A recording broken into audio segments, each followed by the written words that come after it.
The lock clicked. That's how it all began. I'd just returned from a business trip. Suitcase still in hand, when the key I'd trusted for 6 years refused to turn. I jiggled it slowly at first, then faster, thinking maybe exhaustion was playing tricks on me. Finally, the door creaked open, but not for me. There, standing cold and unyielding, was my mother-in-law. Her arms crossed, eyes colder than I had ever seen them. She didn't hesitate.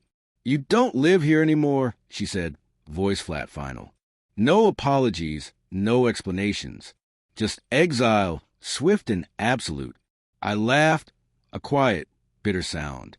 "I paid for this door," I said, voice steady. "Every damn screw in it." She didn't flinch.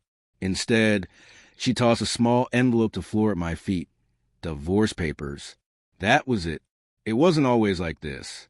I met Claire in college, an art major with sunlight in her smile, or so I thought. We started small, surviving on instant ramen, dreaming of something better. We got married, moved in with her parents to save for our own place. Her family had no savings, no retirement, no shame. So I took up the slack. Rent, groceries, her father's medical bills, her brother's rehab. Every month I wired money without question. I was building a family, not balancing ledgers. Or at least, that's what I told myself. Looking back, I saw the slow, creeping shift. The night she said she was helping her mother. The calls that ended abruptly when I walked in. The way her phone never left her hand, not even in the bathroom. I trusted her. That was my sin, not blindness, but belief. The truth came at 2:14 a.m. on a Tuesday. Her phone lit up beside me on the nightstand. The number wasn't saved, but the preview was clear. "I miss the way you taste." She has no idea I saw it. I didn't wake her, didn't yell. I just stared at the ceiling, counting backward, trying to hold myself together. By dawn, the pain had settled into something colder, something sharp and useful. For 8 months, I became a shadow. Quiet, focused, invisible. I went to work like nothing had changed.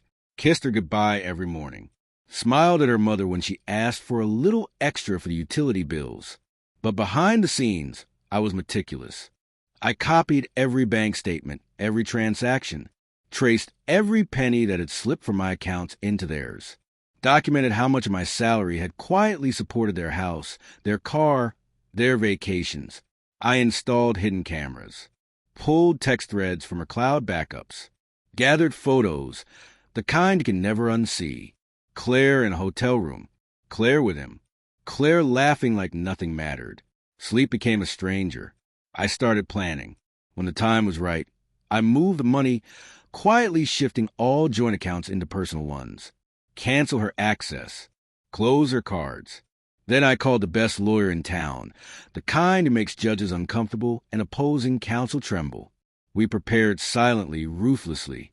My next trip was a ruse, a fake conference 2 states away, a decoy. I left with smiles, suitcase wheels rolling down the driveway. She must have been waiting for me to be gone. That's when they made their move, changed the locks, served the papers. Thought I'd come back angry, panicked, powerless.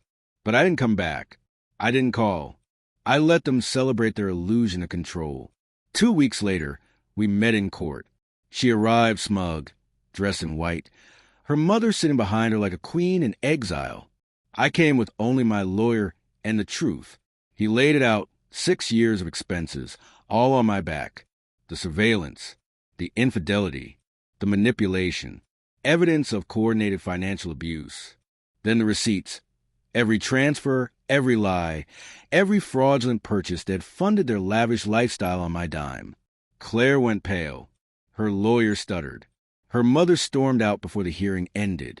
When the judge ruled, everything was stripped away. No alimony, no assets.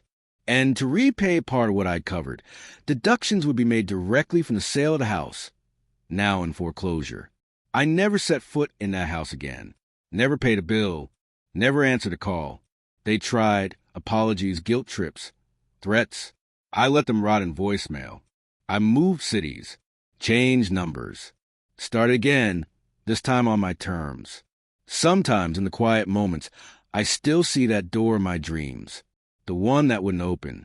But I'm grateful for it now. It was never my home. It was a trap I mistook for shelter. Betrayal doesn't just cut, it teaches. It sharpens. It shows you who you were and who you must become. I became silent, strategic, unforgiving, and I don't regret a thing, because in the end they locked me out, and I walked away holding the key.